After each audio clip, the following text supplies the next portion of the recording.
Okay, so this formula is probably, in the world of mechanical engineering, if you just said what formulas are people plugging in, when they're sitting at their desks in their cubicles in some big engineering building, leading the boring life that you guys are not going to lead after maybe the first year or two after you graduate, you will, but you're going to move on past that.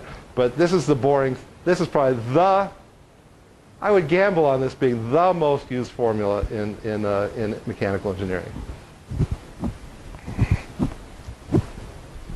I'm not, I might lose that, but I wouldn't lose by much. Why? Because lots of things are bent. Lots of things break when they're being bent. It's way easier to break something bending it than it is to break it pulling it. So that means structurally you have to worry about things breaking and bending more than you have to worry about them being broken when they're being pulled on. So this comes out to be more critical a factor for most structures than does the the straight tension failure of P divided by A. Yes? What is the strain looking at S identically equal to I over Y max? This is a disadvantage of writing on the blackboard ahead of time. Okay, well, thank you for bringing up that question. I had a great moment last week. There was a seminar, applied math seminar, and the guy gave a talk about something or other, and I didn't know what he was talking about. And I said, okay, whatever you do with periodic boundaries, what would happen if you just set h equal to 1 on the right-hand side and h equal to 0 on the left-hand side? And he said, I'm glad you asked that question. He pulled up the next slide, and it was h equals 1 on the right-hand side, h equals 0 on the left-hand side. I felt very insightful. I didn't know what he was talking about. But anyhow, here's more letters that introduce nothing conceptually interesting, but it's because these calculations show up so much.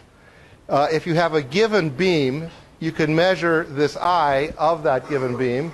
But since you have a given beam, you can also measure the Y max in that beam ahead of time. And people combine these two quantities together, and they call that thing S. So a property of a beam is not just its moment of inertia, but its moment of inertia divided by the biggest distance you can find from the neutral axis to an edge. And that's called the section modulus.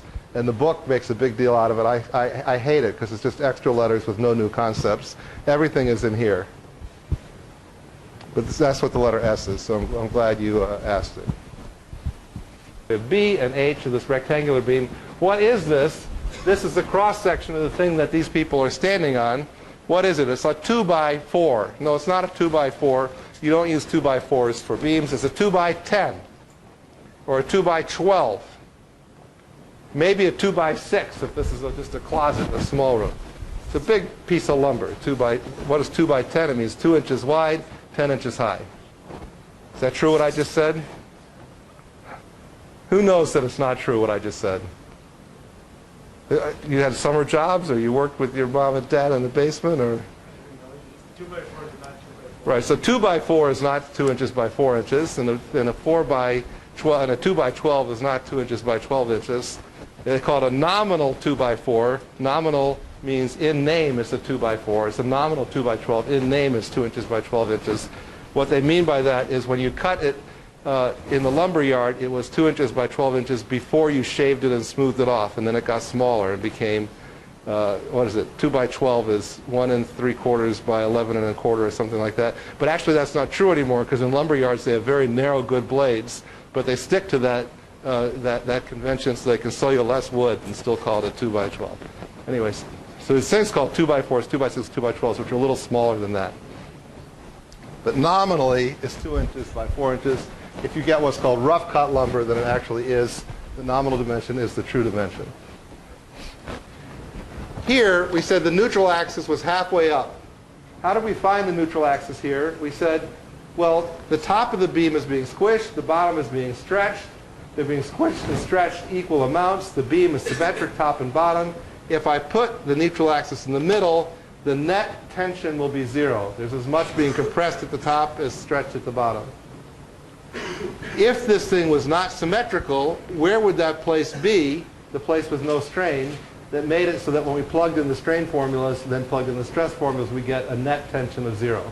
That's the calculation I'm about to show you, and is setting up the first Dilbert systematic boring calculation that some of you are going to get stuck doing, and you'll remember this moment. You can send me back email. Professor Ruina, I remember you said I was going to be doing this boring job, and now I'm doing it. It's doing this calculation that I'm about to tell you. You can still get out of engineering. There's other things you can do. Okay, so you can set this up in a spreadsheet. You can set this up in a MATLAB program. You can sit there pressing buttons and plugging in numbers. Imagine that this is an I-beam, so there's 3 pieces, so you have to add up 3 things like that. You can do the calculation all at one time. You can do pieces of it first, calculate the areas, calculate the heights. Any way you do it, you're in Dilbert's world doing this calculation. Any questions about it? Okay, now you thought that was fun. You thought that was fun. Okay, it's not fun. Well, it is. I don't know. You like pressing buttons and stuff. It's fun. Now we get to this even more Dilbert-like. So I can call this thing Dilbert number 2. Okay, what's your question?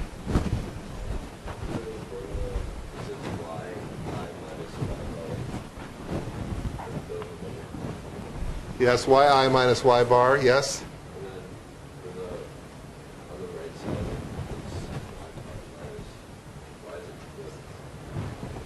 Great result. What's 3 squared? Who asked the question, what's 3 squared? What's negative 3 squared? Okay. Does that answer your question? Okay. He said, I changed the signs inside the brackets there. It doesn't matter. It's a distance squared. What? Who is Dilbert? This is World Wide Web homework for you. D-I-L-B-E-R-T. Who knows who Dilbert is? A. Who does not know who Dilbert is? B.